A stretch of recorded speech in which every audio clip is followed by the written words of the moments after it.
Hello everyone, welcome back to the channel. So what are we going to do today? Any idea? So today I'll be making you learn the 5 common mistakes जो कि हम grammar rules में करते हैं. कौन सी ऐसी 5 common mistakes हैं? May be बहुत से लोगों को पता हो कि अच्छा ऐसा नहीं करना है, ऐसे करना है, बट एक कंफ्यूजन हो उस टॉपिक में. और अगर आपको कोई आइडिया ही नहीं है कि वो कौन सी 5 मिस्टेक्स हैं जो हम सबसे ज्यादा करते हैं, so you will learn that in this video and won't be repeating that ever in your life. Alright, so without wasting time, let's start. So the first mistake you can say, or the first like the rule is using if conditionals. Now, what do you understand by this using if conditional? What does it mean? कुछ समझ आ रहा है इस conditional से? This rule says कि अगर आप किसी सेंटेंस में इफ लगा रहे हो, क्या लगा रहे हो? इफ लगा रहे हो, तो जो आपका इफ वाला जो पार्ट ऑफ द सेंटेंस होगा वो कभी भी फ्यूचर टेंस में नहीं होगा. Like you will not say if she will, if I will, if they will. No, that's wrong. And why is it wrong? क्योंकि इफ मींस अगर, ठीक है, अगर ये हुआ, अगर वो हुआ, that if is itself a future word. ठीक है, उसके साथ आपको स्पेशली उस सेंटेंस को फ्यूचर टेंस बनाने की जरूरत नहीं है. ठीक है, तो अगर फ्यूचर टेंस नहीं हमें लगाना है, फ्यूचर टेंस नहीं उसमें यूज करना है, तो कौन सा टेंस यूज करना है? ऐसे जब भी हम किसी सेंटेंस में इफ लगाएंगे, we have to make that sentence in the simple present tense. ठीक है, अगर मैं बोलूं if I go to the market, I buy tomatoes. Alright, तो ये गलत है. क्यों गलत है? क्योंकि मैंने जस्ट अभी आपको बताया इफ के साथ हम कभी भी विल, शैल या फिर कोई भी उसको सिंपल सिंपल फ्यूचर टेंस में नहीं बनाते हैं. मेरा सेंटेंस क्या हो जाएगा फिर? So my sentence will be if I go to the market, I will bring tomatoes. ठीक है, next part of the sentence में जिसमें हम इफ नहीं लगा रहे हैं, उसमें आप लगा सकते हो. आप अपना सिंपल फ्यूचर में रखो. what are the tense you want to make your sentence, you can in that you can make the sentence in that tense. but अगर आपके सेंटेंस में if लग रहा है, it is mandatory to be what? Mandatory to be in the simple present tense. Alright, examples देखते हैं. जैसे कि मेरा सेंटेंस है if I'll visit London, I'll meet you. अगर मैं लंदन जाऊंगा तो मैं तुमसे मिलूंगा. ठीक है, क्या यहाँ पे जरूरत थी जाऊंगा लगाने की? क्या हम ये नहीं बोल सकते कि अगर मैं लंदन गया तो मैं तुमसे मिलूंगा? What do you think is better and what do you think is correct? So यहाँ पे क्योंकि हमने will लगा के सिंपल फ्यूचर टेंस कर दिया, that is why this is wrong. And if this is wrong, then what is going to be the right? The right sentence is if I'll visit London, I'll meet you. अगर मैं London गया तो मैं तुमसे मिलूंगा. ठीक है, तो I hope आपको ये रूल समझ आया होगा. Still, let me just read the rule to make it crystal clear for you all. Use simple present tense to refer the future after conjunctions like when, after, if, as soon as. तो हमारे कोई भी conjunctions हैं.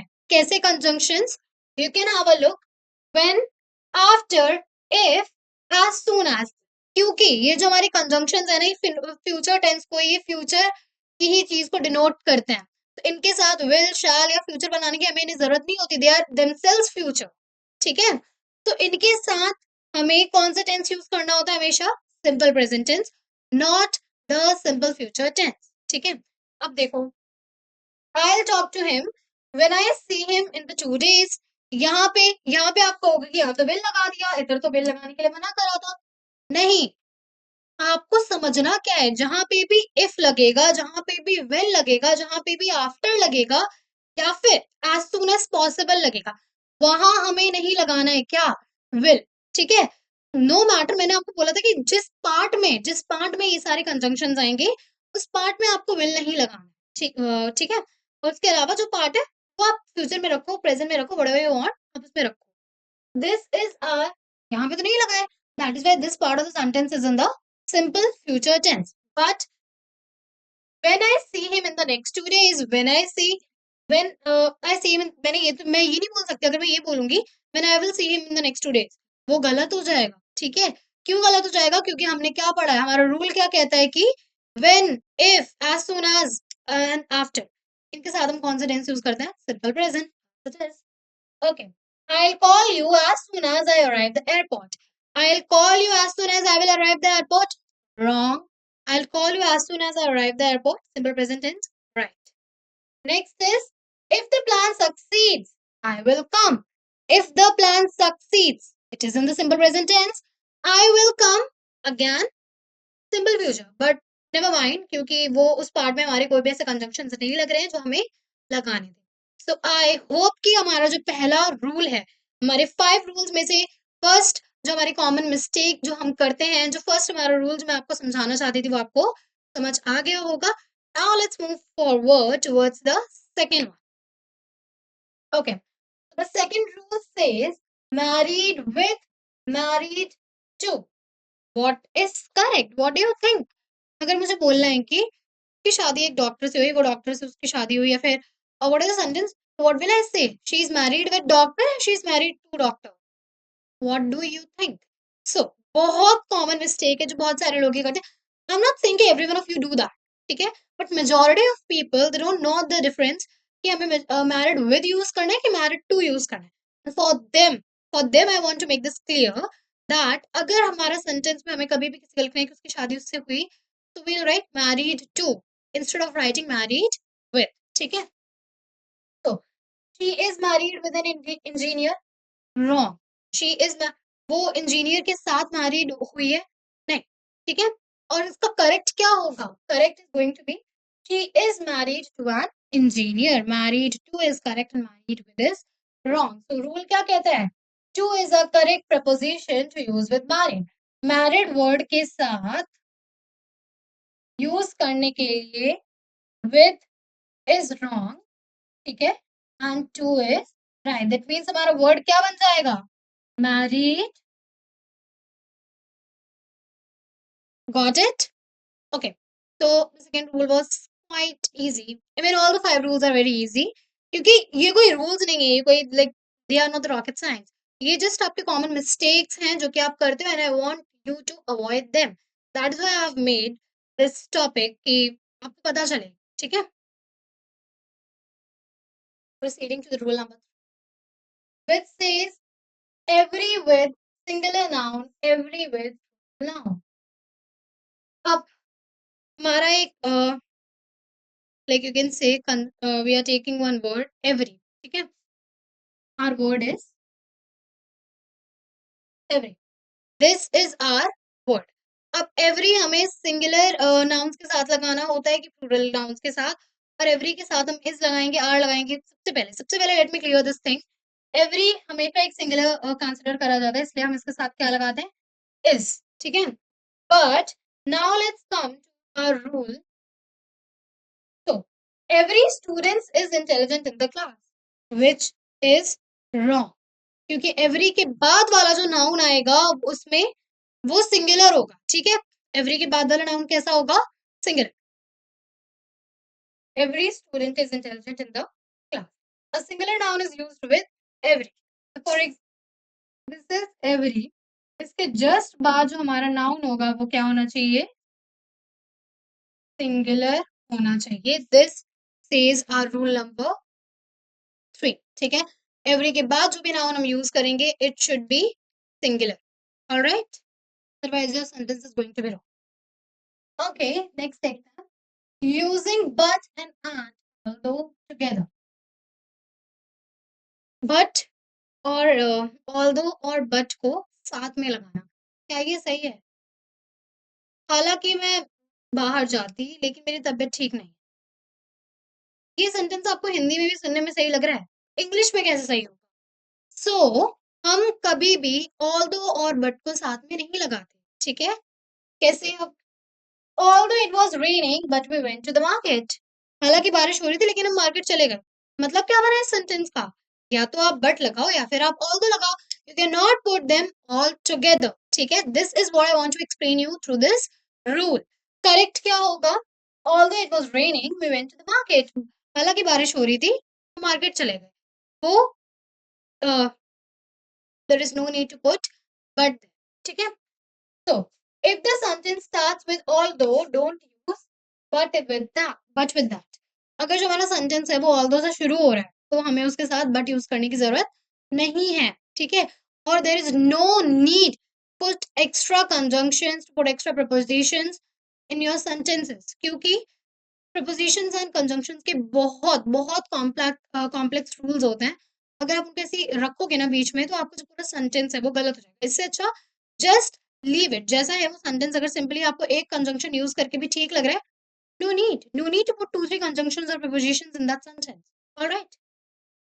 Example: although cell phones have many merits, demerits cannot be overlooked. तो although हालांकि जो cell phones के काफी फायदे हैं, बट के नुकसान है उसको भी हम इग्नोर नहीं कर सकते, ठीक है। Next, although he was not well, he attended the function. हालांकि वो ठीक नहीं था, उसने फंक्शन अटेंड कर लिया, ठीक है। ओके, तो क्या कहता है हमारा रूल नंबर 4 कि although और बट हमें साथ में नहीं यूज करना है। और यू कैन से कि अगर हमारा सेंटेंस ऑल्दो से स्टार्ट हो रहा है तो उसके बीच में आपको बट को यूज करने की कोई जरूरत नहीं है, ठीक है। So now let's come to the last and fifth rule, which is your। कुछ फर्क लगा मेरे बोलने में? your any difference? Okay, so let me tell you। यार ये देखना, ये फॉर्च्यून यहाँ पे रिफाइंड ऑयल क्या कर रहा है? दिखा। अरे ये रिफाइंड वाला फॉर्च्यून नहीं है, इस फॉर्च्यून का मतलब लक, किस्मत। रियली? यस। तुझे कैसे पता? क्योंकि मैं टी पॉइंट लैंग्वेज से इंग्लिश सीखती हूँ और अब तो इंग्लिश मेरे बाएं हाथ का खेल है। बाएं हाथ का खेल है, और यहाँ मेरे से ढंग से एक्सक्यूज मी भी नहीं बोला जाता है। जब भी तुझे चाय वाले भैया से गिव मी 1 टी बोल के मुझे हंसी आ जाती है। हाँ यार, मैं क्या करूँ, फिर जॉब छोड़ दूँ? तो इसमें सोचना क्या है, इधर आ। देख, यहाँ पे tpointlanguage.com सर्च करके तू कोई भी लैंग्वेज सीख सकती है। अपना नाम और नंबर रजिस्टर करो, एनरोलमेंट करा। ओह अमेजिंग यार, तो मतलब अब एक्सेंट भी होगा और कॉन्फिडेंस भी। And that too in 1 month। Oh my god, तो मतलब अब मैं भी give me a cup of tea सही से बोल सकती हूँ। Yes, of course. Finally. So stop struggling and start speaking. join T Point English language course right now and speak like a pro। Follow for more. One word is your, other word is your। ये वाला जो your है ना, ये हम use करते हैं जब भी हमें बताना हो तुम्हारा, तुम्हारी, ठीक है। उसके लिए हम कौन सा योर यूज करते हैं? दिस वन,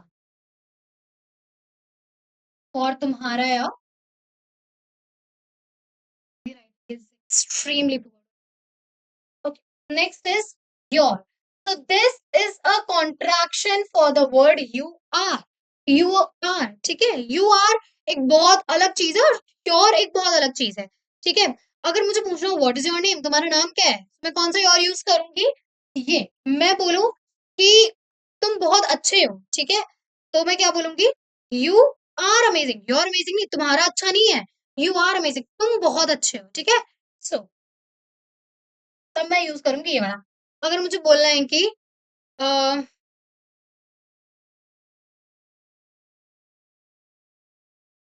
तुम खाना खा रहे हो, यू आर ईटिंग। इसमें मैं क्वेश्चन नहीं पूछ रही हूँ, I am just making a sentence. तुम खाना खा रहे हो, यू आर ईटिंग, ठीक है। और अगर मुझे बोलना हो कि तुम्हारा घर कहाँ है, तुम्हारा घर कहाँ है, ठीक है, तो वेयर इज योर होम, इसमें मैं कौन सा योर यूज करना है? This one. Now let's come to our rule. So what was your answer? What was your answer? But यहाँ पे तो इन लोगों ने ये वाला योर यूज कर दिया, इसीलिए तो ये गलत है, क्योंकि इस वाले योर की क्या फुल फॉर्म होती है? You are. तो ये सेंटेंस क्या बन गया? What was you are answer. Do you think this is correct? Do you think this is right? No, obviously it's not. हमें यहाँ पे कौन सा योर लिखना है?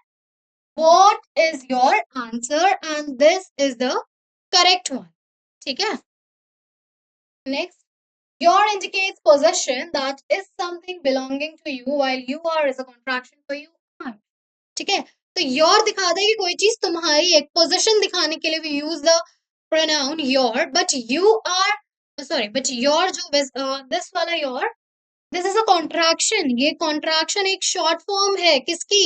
you are की, ठीक है। तो इन दोनों को हम sentences में mix up नहीं कर सकते, you should know the difference, ठीक है। Where is your cell phone? You are responsible for this project. Alright. So I hope आपको ये 5 रूल समझ आए होंगे। And अगर आपको ये वीडियो अच्छी लगी हो, आपको इससे जरा भी हेल्प हुई हो, देन इसे लाइक करना। Until then, stay tuned to our channel and subscribe our channel. Thank you for watching.